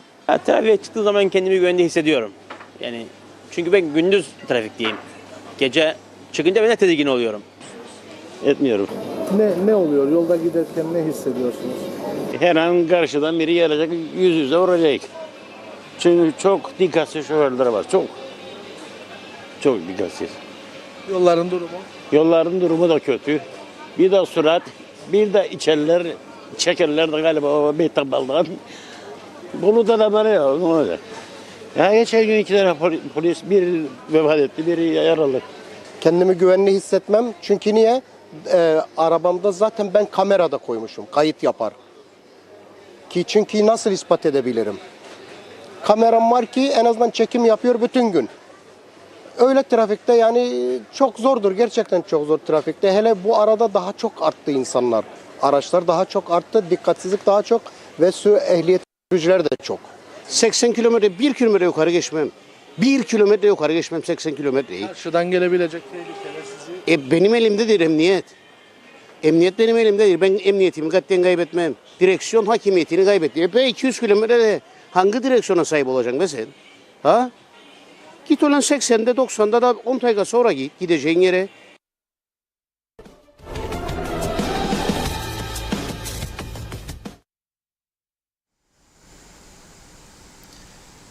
Evet, gördüğünüz gibi bütün vatandaşlar yaşananlardan dolayı rahatsız. Siz de rahatsızsınız. Hiç bu konulara girmek istemeyenler vardır. Ben onlara bir şey demem. Herkes için dilediğim gibi Allah onlara da kazasız belasız göndersin. Ama yani bunları görmemek, bunları konuşmamak insanlığa ihanettir. Bunları görmezden gelmek, konuşmamak insanlığa ihanettir. Bizde böyle bir anlayış yoktur, olamaz da. Gözü kapalı bazı sloganların arkasına saklanmış olanlar bir gün gelecek öyle bir pişmanlık duyacaklar ki bu yaptıklarından vicdanlarıyla baş başa kalsınlar. Çünkü bu ülke insanını da birçok parçalara ayırdılar. Bir taraf birilerini tahrik ediyor, diğeri diğerini tahrik ediyor, diğeri diğerini tahrik ediyor. Şu anda Kuzey Kıbrıs'ta bir Rum-Yunan tehlikesi yoktur. Çünkü Türkiye vardır ve buradadır. Şu anda burada içimizdedir tehlike, çok büyük tehlike. Çok büyük. Vatan millet Sakarya'yı bırakın lütfen, uğraşanlar. Burada benim konuşamayacağım, çok emin olduğum, çok üst rütbeli, geçmiş yetkililerden dinlediklerim var. Gün gelecek, siz Kıbrıs'ta işte yaratılan tehlikeyi önleyemediğini yetkili güçlerin göreceksiniz diye. Ve o günlere doğru geldik işte. O günlere doğru geldik. Nüfusumun %10'u, %20'si yabancı olsa, %30'u olsa baş ederim. Güneyde 1 milyona yakın Kıbrıs Rum falan, 300 bin civarında da yabancı var. Dengeleyebiliyor adam bunu. Benim ülkemde sadece okuma adı altında gelen ve hemen hemen hepsinin dışarıda çalıştığı veya çalışmaya çalıştığı veya beyaz ticaret yaptığı biliniyor. 105 bin sadece Afrikalı son bir yılda giren var buraya. 105 bin. Ben bunları atmıyorum. Turizm istatistiklerine baktım. Giriş yapanlar ülkeye turist olarak değil, giriş yapanların yolcu sayısını veriyor. 105 bin. Üçüncü ülke. Türkiye yoktur ha bunun için. Türkiye'yi ayrı tutuyor. Avrupa'yı ayrı tutuyor. Bunları üçüncü ülke diye yazıyor. Bunun dışında Türkiye'den de çok gelen var. İyi insanlar gelsin ya bu ülkeye ama çalmaya, çırpmaya gelmesin kimse. İstemeyik böyle bir durum. Böyle bir durum istemiyoruz. Bu ülke bunları kaldırmaz. O yüzden kendi içimizde birbirimizle uğraşacağımıza ben diyorum ki bize yaşatılan bu kötü durumu ortadan kaldıralım. O kadar bir pisleşti memleket, kirlendi ki cumartesi günkü Diyalog Gazetesi'nde yayınladığımız bir haber var. Bu üzücü kaza haberlerinin yanı sıra.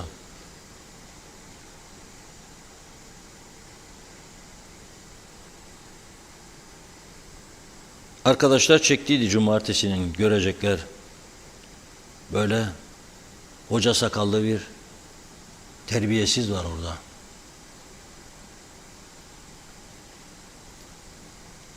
Bir kadınla yaşıyor. Kadının 2 tane çocuğu var, üvey evlat. Biri 12, biri 14 yaşında. İkisine de cinsel saldırıda bulunuyor. Ve aradan zaman geçtikten sonra ortaya çıkıyor bu durum. Çocuklar artık dayanamayıp şikayet edince. Ve polis ileri gidiyor. 5 tane cep telefonu buluyor bunda. 3 tane de kayıt cihazı. Kayıt cihazlarının bir tanesinde çocukların, o küçücük çocuk, kız çocuklarının önünde pis iş yaparken kaydediyor çocukla birlikte kendi pis görüntüsünü. Ve şimdi siz yasaları hala daha o eski çürümüş yasaları dokunmayacaksınız, seveceksiniz.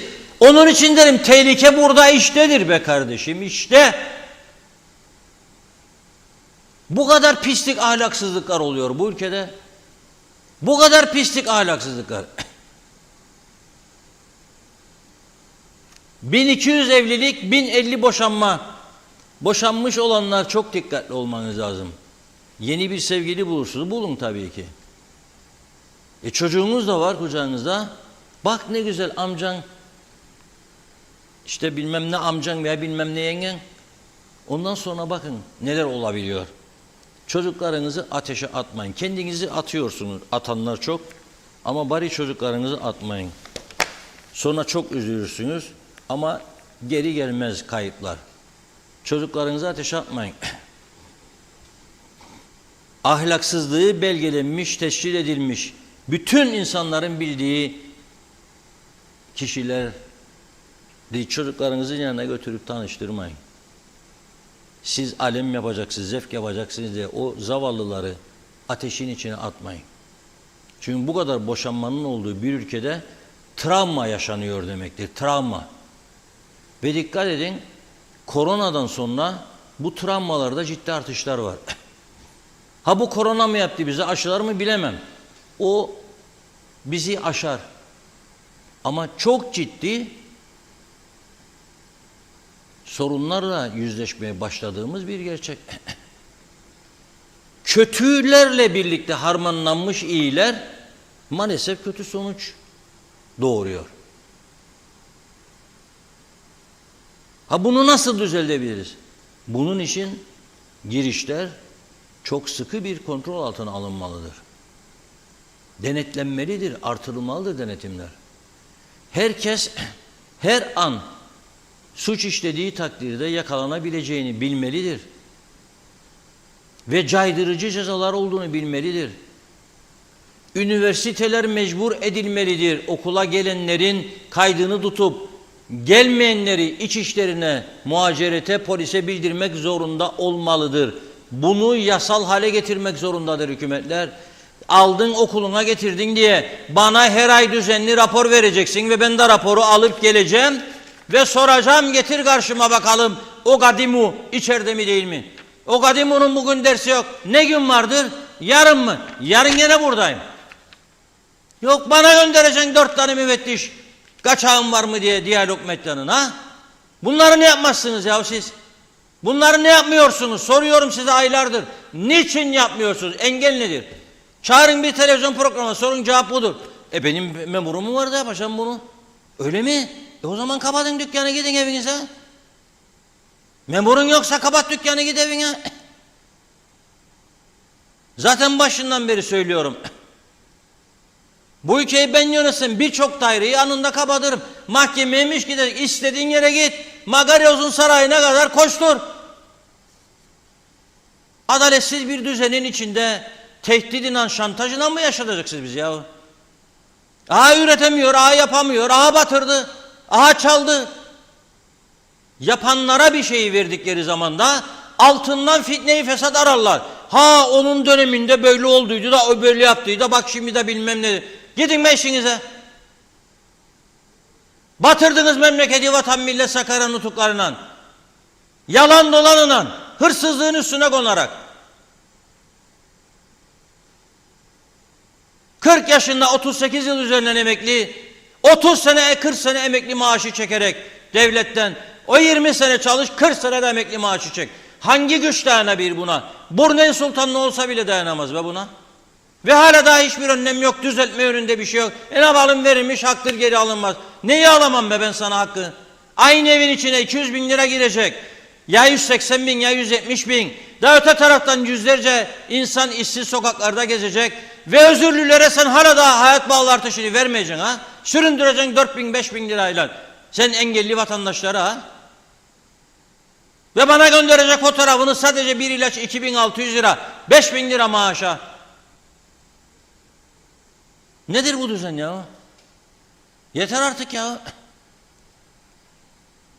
Ve Gazi Mausa limanına gelecek, koca tırla sen tırı dartacağına içindeki yük fazla mı değil mi? Vereceksin turist vizesini, yürü git öldür diyeceksin ha. Sürecek tırı, gelecek adaya, turist diye girecek, tır şoförü. Bunun bir kuralı olması gerekmez mi ya? Ana yavru vatanı işgeri başkadır, bu başkadır ya. Bu bir insanlık dramıdır, bu bir katliamdır. Niye girdin kardeşim sen bu ülkeye? Tırın şoförüyüm. İn aşağı, çek tırı oraya.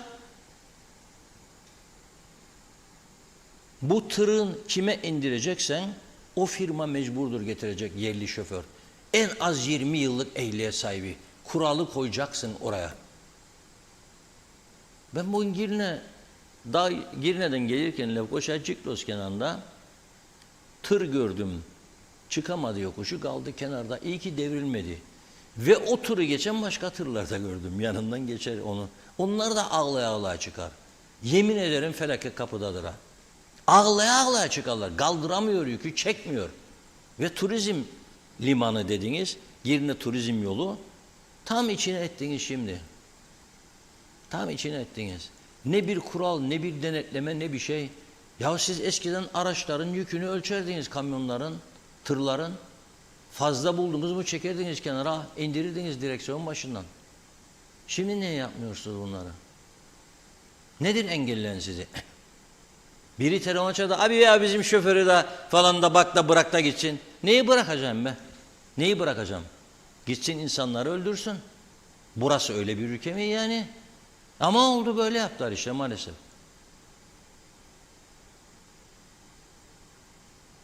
Maalesef böyle oldu. Ben eskiden derdim gece 12'den sonra sokağa çıkmayın insanlara. Şimdi onu da geri çekmeye başladım. Gündüz de tehlikeli artık ama gece 10'dan 11'den sonra alkol limiti meyhanelerde, barlarda, gece kulüplerinde tamamdır. Buyurun Funda Hanım. Kaldığınız yerden edelim mesajlarımıza. Çağatay Donar. Reşat abi iğrenmeye başladım diyorsun, 6 senedir diyor KKTC'deyim. Gördüğüm rezilliklerden Allah'ın her günü midem bulanır yazmış. Cengiz Güsella Güzelay. İyi yayınlar Reşat abim, tüm izleyicilere sağlıklı relaks günler, stresten uzak mutlu günler dilerim. Üzülerek söylüyorum. KKTC'deki yönetim tepeden inme yönetimle idare ediliyoruz. Bir telefonda insan hayatlarını alt üst eden, kendi menfaati sürsün diye en büyük insanlık dışı aşağılanmayı görmezden gelip bugünlere taşındık. Mevcut statüko tamamen davış kanunlarıyla yönetiliyoruz. Sebebi yine bizim yerli işbirlikçilerin işgüzarlığı. O gün Zeybekoğlu herkesi kan bağışında bulunmaya davet ediyoruz dedi. Hüseyin Yener Antalya'dan selamlar. Başarılar diledi. İsmail Gürakansel, işte bir küçük memlekette bir sürü çete, bir sürü düzen bozucu, çaresi devlet, polis devleti olmalıdır. Yoksa polis adedini çoğaltmakla olmaz demiş. Evet, bakıyorum. Metin Maraşeli, ne kuvvetli beddua ettiler diyor Kıbrıs Türk'üne. Bir türlü olumsuzluktan kurtulamıyor. Yıldız Safa, merhaba, ben trafikte olan tır şoförlerini o kadar hızlı gidiyorlar ki salon aracımla onlara yaklaşmamak için elimden geleni yapıyorum. Yoksa Allah muhafaza kazaya gideceğiz. Bir de levhalar ottan pislikten kapanmış, göremiyoruz. Ondan sonra da ceza yiyoruz. İşte böyle bir memlekette yaşıyoruz dedi. Hasan Akıncı, burada meyve veren taşlanır. Doğruları söyle, arkandayız Reşat Bey demiş. Bülent Karakaşlı, Nijerya dünyada suç oranında dünyada 5. sırada. Allah acısın bize. Ergün Raşit, anlattıklarınızı dinliyorum. İnsanın yüzünden utanç duygusu olmadığında her şey böyle lay lay lom deyip geçecek. Ganimet Adası'nda en büyük sektör tabii ki ganimet satmak. Hale Akyollar hayırlı yayınlar dilemiş. Murat Genç, ülkeler ileriye dönük projeler plan yapar ki ferah bir ülke yaratsınlar. Biz ileriye gitmeyi bırakalım. 40 yıl demiş. 40 yıl geriye gitse daha ferah bir ülke olacağız. Bizi ileriye değil de geriye götürmemenin formülünü bulsunlar demiş.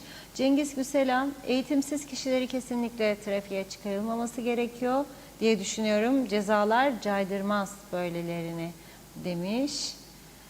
Evet, bakıyorum. Hasan Nihat Erduran, trafik cezaları puanları yenilenme yayınlandı. Trafik suçlarının davası halli yasası diyor. Yayınlayın, herkes duvara assın, okusun, bilsin demiş. Nazime Nalbant, İskele'den herkese selamlar, sevgiler. Çok üzücü haberler. Bizleri derinden üzüyor. Az kaldı okullarda açılacak. İnşallah okul tamirlerini yaparlar.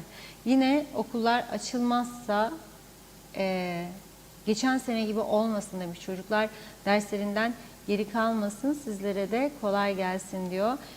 Cengiz Gusella, sevgili gençler, yaşlı anne babalarınızı trafiğin yoğun olduğu saatlerde araç kullanmalarına müsaade etmememiz gerekiyor. Benden söylemesi demiş. Evet, Mustafa Özcan, o kadar geldi yeni mesajlar. Azıcık kaçtı, hemen yakılıyor. O kadar diyordu ki evet, o kadar eleştirilere rağmen bizi yönetmeye çalışanların koltukları ve masaları pencereye çok uzak. Ne kulakları duyuyor, ne gözleri görüyor, ne vicdanları sızlıyor.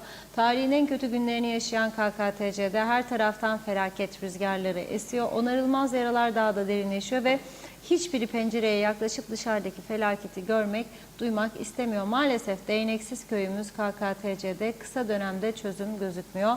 Nedeni yapısal kırılmadır. Diğer bir ifadeyle birikmiş sorunların bir yansıması ortaya çıkıyor. Bu kadro, bu akılla her şey daha da kötüleşecek gözüküyor. Evet, Salih Çelik, Reşat Bey, öncelikle yapmış olduğunuz yayınlar çok yararlı olduğu için teşekkür ediyorum. Benim 45 yıllık ehliyet sahibiyim. Bilirkişi olarak tayin etsinler beni, cezaları ben tayin etsem en ağır cezayı alkollü araç kullananlara benim vereceğim cezayı kimse beğenmeyecek. 75 yaşında birisinin vereceği cezalar caydırıcıdır diyor. Hiç merak etmeyin demiş, saygılarımla. Hüseyin Aktı, altyapı yok, yol yok, ışıklandırma yok. Küçücük ülkede artan nüfus, trafiğe alışkın değil, boğuluyoruz, çok gitmez demiş. 5-10 seneye kadar Kıbrıslı Türk'ü parmakla göstereceğiz diyor. Mausa'dan selamlar demiş. Evet, İsmet Ezel, pastel gazım olsa da ya da 3 müfettiş geldi diyor. Meral Kavas, 2 gencimizi trafik kazasında kaybettik. Allah rahmet eylesin. Ben bekliyordum ki hemen meclisi toplasınlar, trafik yasalarını güncellesinler ama işleri yalnız cenazelere katılmak ve timsah gözyaşı dökerler. Hepsi yarından tezi yok, istifa etsinler demiş. Hüseyin Boşnak bravo Reşat Bey dedi. Cengiz Küsel'e dağbaşı kanunları geçerlidir demiş. Çağatay Doluner KKTC'de rüşvet karşılığı özel izin diye bir şey vardır diyor. Demre Coşkun, Reşat Bey madem kimseye güven kalmadı, siz halkı örgütlemeye çalışın, gençlere gelmiş hükümetlere karşı çağrı yapın demiş. Abi Hüseyin bugün formda İngilizlerin çok güzel bir sözünü paylaştı. Doğan Ünlücan, Rum kesimi nüfus 930 bin civarında, yabancılar 195 bin. Yani nüfusun %21'i. Nereden çıkardın? 1,5 milyon mu diyor. Evet, Irmak Marleni Honduras'tan günaydın demiş.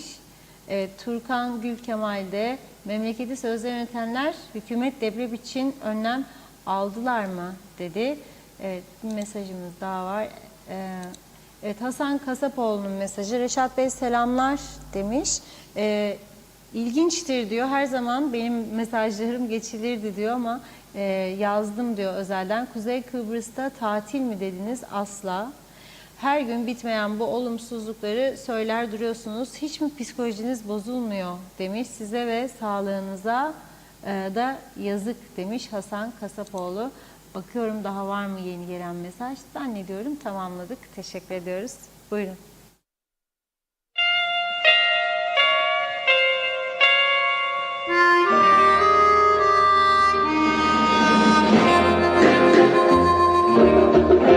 Though we gotta say goodbye for the summer, darling, I promise you this, I'll send you all my love every day in a letter, sealed with a kiss. Guess it's gonna be a cold, lonely summer, but I'll feel the emptiness.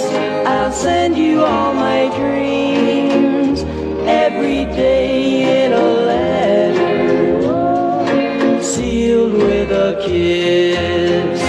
I'll see you in the sunlight, I'll hear your voice everywhere, I'll run to tenderly hold you, but darling, you won't be there.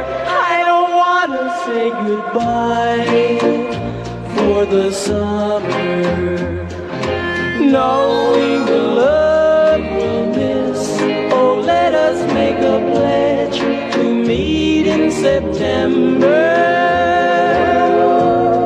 and seal it with a kiss.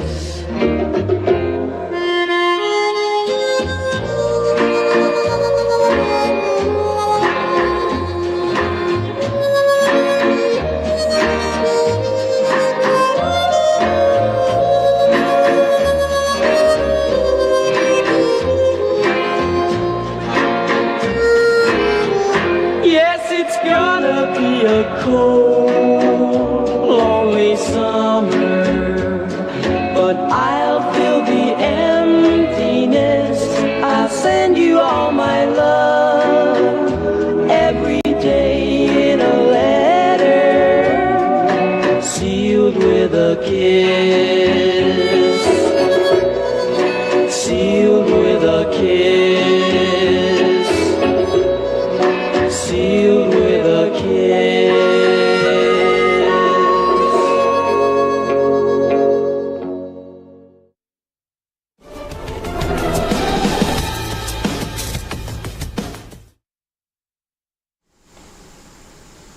Evet, şarkımızı da dinledik. Şimdi Türkiye'de üzücü bir haber var. Onu aktarmak isterim sizlere. Kocaeli bölgesinde Toprak Mahsulleri Ofisi'ne ait silolarda çok şiddetli bir patlama meydana gelmiş. Deprem olduğunu zannetmiş vatandaşlar. Ve 3'ü ağır, 12 kişi yaralanmış. Tabii orada buğday depoları vardı. Tabii biliyorsunuz şimdi Ukrayna-Rus savaşı nedeniyle Türkiye aracılık yapıyor, alıyor oradan buğday falan. Buğday tozu sıkışmasından kaynaklanıyor diyorlar bu olay. Ama netice itibariyle buğday tozu sıkışması olsa da çok önemli bir olay. Ne kadar zarar olduğu, ne kadar kayıp vardır şu an itibariyle bilmiyoruz ama geçmiş olsun dileklerimizi iletiyoruz. Ciddi buğday sıkıntısına, un sıkıntısına yol açabilecek bir gelişme de önümüze çıkabilir. Ayrıca da Kocaeli biliyorsunuz deprem bölgesinde, İstanbul için de deprem yorumları yapılıyor. Son zamanlarda bu yorumların arttığını görüyoruz yani Türkiye televizyonlarında ciddi tartışıyorlar. Önemli uzmanlar falan yakınlaştı diyorlar o gün. Tabii deprem Allah korusun ama çok önemli sonuçları olabilen bir olay. İnşallah çok büyük zararla kapatılmaz bu dönem. Bakalım, tedbirli olmak lazım. Hangi bölgede ne zaman meydana gelecek belli değil. Geçenlerde birkaç gün önce de bir yazı okudum. Türkiye'nin artık hemen hemen Konya'da dahil olmak üzere diyor. Hemen hemen tüm bölgeleri artık deprem riskinde. Çünkü deprem haritası değişti Türkiye'nin diyorlar bu Kahramanmaraş depreminden sonra. Çünkü Kahramanmaraş, Hatay oralarda beklenmiyordu öncelikle. Ama o deprem haritasını değiştirdi. Şimdi Adana risk altında, civar bölgeler risk altında. İstanbul zaten en fazla 2007'ye kadar süre vermişti. Amerikalı, Avrupalı ve Türk uzmanlar yaptıkları incelemeye göre. Onun için kritik bir sürecin içerisindeyiz. İnşallah kötü olaylar olmaz. Çünkü Türkiye'de olan her şey bizleri de ciddi bir şekilde etkiliyor. Evet, son bir konumuz var. Kısaca ona değinmek istiyorum. Biliyorsunuz 20 Temmuz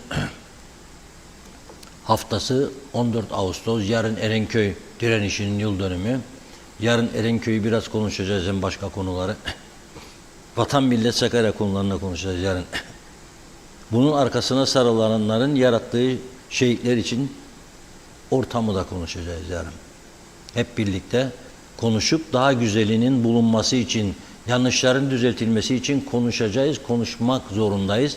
Çünkü Kıbrıs bizim ülkemizdir. Bu güzel ülkeyi bozmalarına izin vermemeliyiz. 1, 2, şehitlerimizin kemiklerini sızlatmamalıyız. Şehitler sayesinde bugün buralardayız hepimiz. Ama üzücü olaylar var. Yarın bunları detaylı bir şekilde konuşacağız. Şimdi Rumlar 2 tane Derinle sınır olaylarında 2 kişiyi kaybetmişlerdi. İshak ve Solom'u. Her sene o dönemden bu yana, 96 galiba, o dönemden bu yana her sene eylem düzenliyorlar. Ve dikkat çekmesi için yüzlerce genci motosikletlerin üzerine oturuyorlar. Motosikletlerin eylemi diye. Baf'tan, Larnaka'dan, Limassol'dan, Trodos'tan her yeri dolaşıp Lefkoşa'ya geliyorlar. Lokmacı, Letra Palas, Metehan kapılarında eylemlerini sonlandırıyorlar. Canlı tutmak için. Bizim çok şehitlerimiz var. Ne kadar biz onları yaşadıklarını canlı tutabiliyoruz. Neler yaptık, neler yapabildik bugüne kadar. Ne tür ilgi gösteriyoruz onlara. İlginç bir durumdur. Fakat onlar gerçekten kabul etmek lazım. Propaganda sanatını çok iyi bilen insanlar. Onlar sağ sol da olsa milli politikada birleşebiliyorlar. Bizde böyle bir durum yok. Bizde burada özür dilerim klimalar şey ettikçe etkileniyorum ben. Burada o kadar bir duruma geldik ki işte bu yaşadığımız yanlışları, ölümleri, ölümlü kazaları tedbir alınmasını söylediğimizde bile bunu Vatan Millet Sakaryacılar ters yorumlamaya çalışırlar. Örtbas edecekler onunla da durumu. Olur mu öyle şey ya? Olmaz değil mi? Son yaptıkları bir olay ibret vericidir ama. Geçtiğimiz cumartesi akşamı saat 19.30'da Derinya'da sözde Maraş Belediyesi tarafından bir eylem düzenlendi, etkinlik. Rum lideri Christodoulos da katıldı o etkinliğe. Ne yaptı Maraş adı altındaki o belediye? Gazi Mausa Belediye Başkanı Sayın Süleyman Uluçay'ı da davet etti oraya. Uluçay, Rumların yazdığına göre söylüyorum çünkü kendisi bugüne kadar açıklama yapmadı ve yanlıştır tavrı. Açıklama yapmalıydı. Evet, kabul ettim, gidecektim demesi lazım veya başından reddettim, gitmeyecektim. Ben bir açıklama görmedim şu ana kadar. Yani sus da gelsin geçsin olmaz.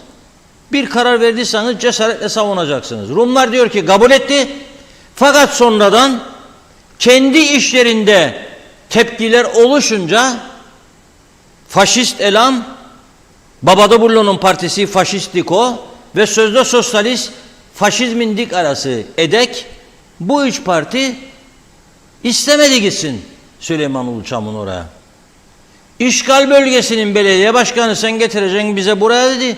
Onlar da dedi işgali protesto için getiriyorum da kullanacağım onu da bak göstereceğim. Kıbrıs'ı Türk da işgale karşı diye.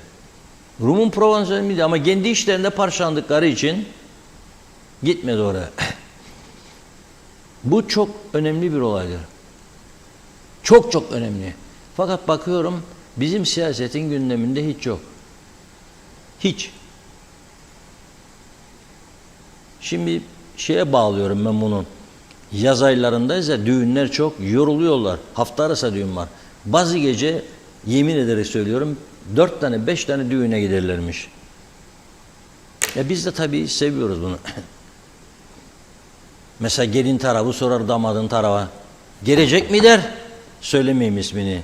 Tabii gelecek der. Aradım kendini söyleyeyim isterse gelmesin bakalım. Böyle olduğu için giderler. Çünkü seçim her 2 günde bir seçim olur zaten birisi. Giderler ve görünürler geldik işte buradayız. Takarlar da taktıkları da kameraya alınır. Az takarsa da gene cezası olacak ileride. Çok takarsa bir de gitti tamamdır oy garanti. Sonra biz bekleyerek bu yarattığımız böyle bir siyasal düzenin bizim sorunlarımıza çözüm getirmesini bekleyerek. Olabilir mi? Olması için açın ellerinizi, gece gündüz dua edin. Allah'ım falan filan olursa olur, olmazsa olmaz. Evet, benden bugünlük bu kadar. Bundan son mesajlar varsa buyurun bitirelim. Farklı isimlerin mesajlarını okuyacağım. Osman abi Bafra'dan selamlar. Yeşil adamız beton ada olarak anılacak galiba diyor. Yana Direk benim memleketimde Bulgaristan çok aman aman çok gelişmiş bir ülkede değil ama diyor ehliyet sınavını yazılmak için en az ortaokul diploması istiyorlar Reşat Bey demiş. İzzet Kahraman selam olsun yoldaşlar, selam olsun CTP yazdı. Şenol Tatlıcıoğlu da selamlar demiş. Yeni Ali Uslu başarılarınız daim olsun, kolay gelsin diyor. Hıdır Keklik iyi yayınlar diledi. Evet zannediyor. Temaya başta iyi yayınlar dilemiş. Evet çok çok teşekkür ediyoruz ilginize. Son eklemek istediğiniz? Son eklemek istediğim yarın inşallah daha güzel haberlerle buluşuruz ve daha güzel konular konuşuruz. Onun için umudumuzu yitirmiyoruz tabii hiçbir zaman. Ben bazen böyle geriliyorum, ses tonumu yükseliyorum ama yaşananlara isyan ediyorum. Çünkü bu ülke bunu hak etmiyor, insanlar da hak etmiyor ama daha güzel bir yönetim olabilir, insanlar daha mutlu olabilir. Sabrında bir yere kadar, her sabrında bir sonu vardı değil mi? Onun için bazen öyle oluyor. Uyarmaya çalışıyoruz. İnşallah yardımcı oluruz kendilerine diyeyim. Evet, yarın görüşelim inşallah. Şimdilik hoşça kalın. Evet, çok çok teşekkür ediyoruz size ve programımızı burada tamamlıyoruz sevgili izleyenler. Yeniden görüşünceye dek hoşça kalın.